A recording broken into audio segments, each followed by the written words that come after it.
E para terminar, então, né, o último ponto, terceiro ponto, tem relação com as referências do filme. Centenas de referências que nós temos em Space Jam 2. Provérbios 25:2 diz: a glória de Deus é ocultar certas coisas, tentar descobri-las é a glória de Deus. Provérbios 25:2. Então, assim, o vídeo que eu não fiz a contagem, né? Não fui eu que fiz a contagem,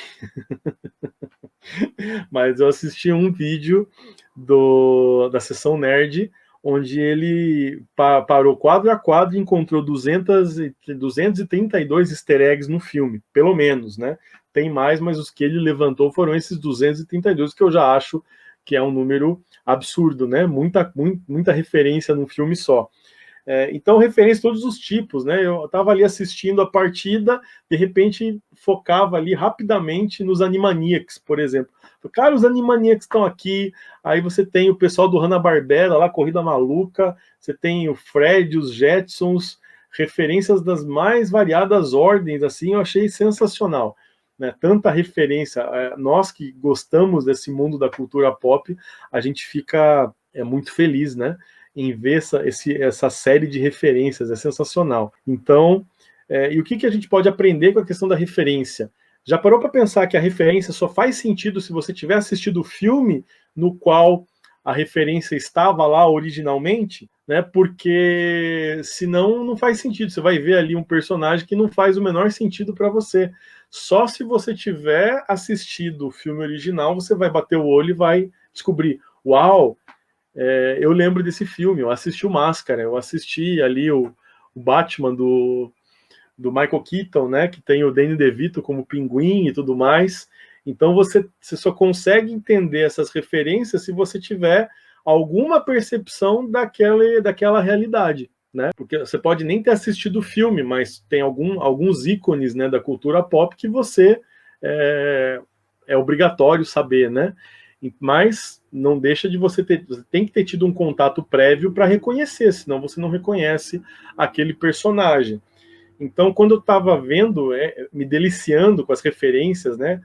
Quando o LeBron e o Pernalonga vão atrás da equipe, né? Eles passam por uma série de filmes da Warner, muito interessante, né? Eles entram em filmes para recrutar o pessoal.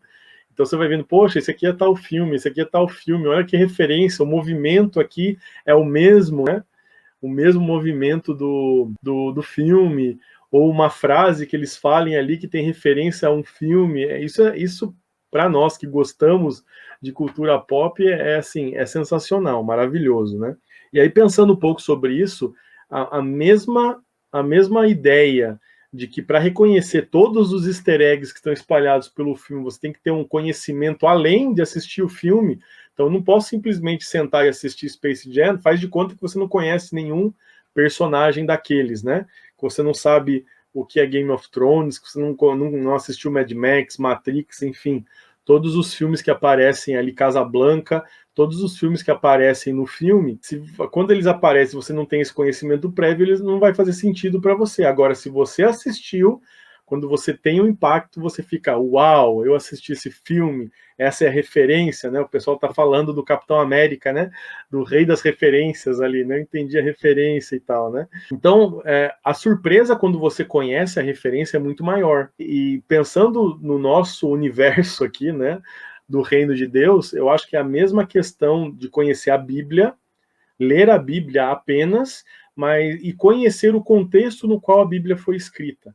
Então, o contexto histórico no qual a Bíblia foi escrita, conhecer quem foi o autor desse livro, né? Quem os teólogos dizem que escreveu essa carta do Novo Testamento, quem ele era, onde ele viveu, para quem ele escreveu essa carta. Quando você consegue responder essas perguntas, você começa a ter uma outra visão do texto, que é sensacional. Você começa a entender razões pelas quais o autor escreveu para quem, o que estava passando a igreja de Roma quando Paulo escreveu a carta, o que estava acontecendo em Colossos quando Paulo escreveu a carta aos Colossenses, né? Qual era a relação de Paulo com Timóteo quando ele escreve as duas cartas para ele? Qual era o público de cada um dos 4 evangelistas para que eles escrevessem o evangelho da forma como eles escreveram, né? Então, esses são os easter eggs que nós cristãos precisamos desejar descobrir, porque eles estão na nossa frente o tempo todo e a gente está passando por eles sem entender a riqueza do texto bíblico. Então, esse é um ponto que, para mim, assim, até como professor de teologia, eu tenho que falar um pouco sobre isso, né?